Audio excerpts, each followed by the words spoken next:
கன்னியும் கட்டுதறியும் கண்ணாடி போல் நீ எதிரொலித்து என் முன்னாடி தினம் வந்து போறவளே.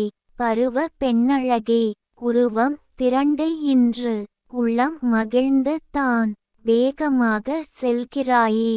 நீ சிரித்திடும் செய்தி தான் என்ன என்னிடம் சொல்லு. கம்பன் வீட்டு கட்டி தரியும் கூட ஓர் கதை சொல்லுமாம்.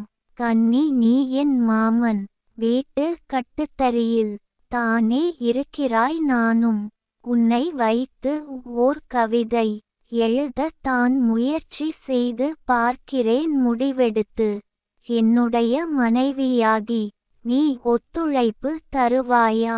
கவிஞர் ந. முருகேசன் ஓசூர். கவிதையை படியுங்கள், பாருங்கள். மறக்காமல் லைக், ஷேர், கமெண்ட் மற்றும் சப்ஸ்கிரைப் பண்ணுங்க.